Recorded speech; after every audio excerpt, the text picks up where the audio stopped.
2026 मधील अक्षय तृतीया आलेली आहे रविवार 19 एप्रिलला.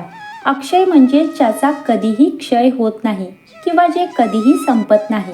3.5 मुहूर्तांपैकी एक असलेली अक्षय तृतीयेला का आहे इतके महत्त्व?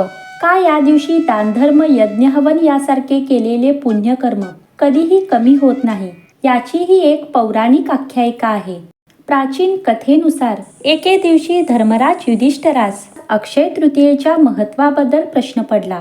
तेव्हा श्रीकृष्णांनी धर्मराजाच्या प्रश्नाचे निवारण केले. श्रीकृष्ण धर्मराज युधिष्ठिरास म्हणाले की हे पार्थ, प्राचीन काळी महोदय नावाचा एक वैश्य होता. महोदय हा अत्यंत सत्यनिष्ठ, मृदुभाषी, शांत व निर्मळ मनाचा होता. तो सदैव दानधर्म व देव ब्राह्मणांची उपासना करत असे. त्याला आध्यात्मिक कथा ऐकायला आवडत होती. रोजच्या कामातून थोडा जरी वेळ मिळाला तरी तो कीर्तन ऐकायला जात असे. इतर कामात व्यस्त असूनही त्याचे मन नेहमी शास्त्रांच्या चिंतनात मग्न होते. पुढे काही दिवसानंतर एके दिवशी वाटेत त्याने काही ऋषींना रोहिणी नक्षत्राशी संबंधित अक्षय तृतीयेचे महत्त्व सांगताना ऐकले.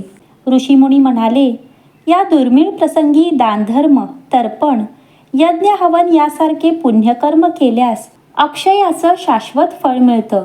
कारण या दिवशी नरनारायण, हयग्रीव व परशुरामांचा जन्म झाला. या दिवशी देव आणि पूर्वजांसाठी जे काही दान, हवन, पूजा किंवा तर्पण केले जाते त्याचे पुण्य कधीही कमी होत नाही. ऋषीमुनींकडून अक्षय तृतीयेचे महत्त्व ऐकून महोदयाच्या मनात जिज्ञासा निर्माण झाली की या व्रताने जर माझे पूर्वज संतुष्ट होत असतील तर त्याचा लाभ मी घेतलाच पाहिजे. पुढे महोदय हा अक्षय तृतीयेच्या दिवशी गंगेच्या काठावर पोहोचला. त्याने तर्पणासाठी आपल्या पूर्वज देवतांना गंगेचे पवित्र पाणी अर्पण केले. तर्पण करून तो घरी परतला आणि पूर्ण भक्तिभावाने आपल्या क्षमतेनुसार ब्राह्मणांना 2 घागरी पाणी, बताशे, तांदूळ, दही व विविध प्रकारचे पदार्थ अर्पण केले. पण हे सर्व पाहून त्याच्या पत्नीला खूप राग आला. कारण तिचे मन मायेच्या बंधनात अडकले होते. त्यामुळे ती आपल्या दानशूर पतीला दानधर्म करण्यापासून थांबवण्याचा सर्वोत्परी प्रयत्न करत राहिली. परंतु त्यांच्या अत्यंत उदार व दयाळू स्वभावामुळे तो नेहमी धार्मिक कार्यांमध्ये मग्न असे. सुखी जीवन जगत असतानाच अखेरीस वैश्य महोदयाने भगवंतांचे चिंतन करून अखेर या जगाचा निरोप घेतला. त्यानंतर पुढील जन्मात हाच वैश्य कुशावपुरी नावाच्या ठिकाणी एक क्षत्रिय म्हणून जन्माला आला. या जन्मात त्याला अफाट सुख आणि धन मिळाले. आपल्या धनाचा चांगला उपयोग करून त्याने मोठे यज्ञ व हवन केले. ब्राह्मणांना उत्तम दक्षिणा दिली. त्याने विविध प्रकारचे गोदान, सुवर्णदान व अन्नदान केले. गरजू, गरीब व अंधांना शक्य तितकी मदत केली.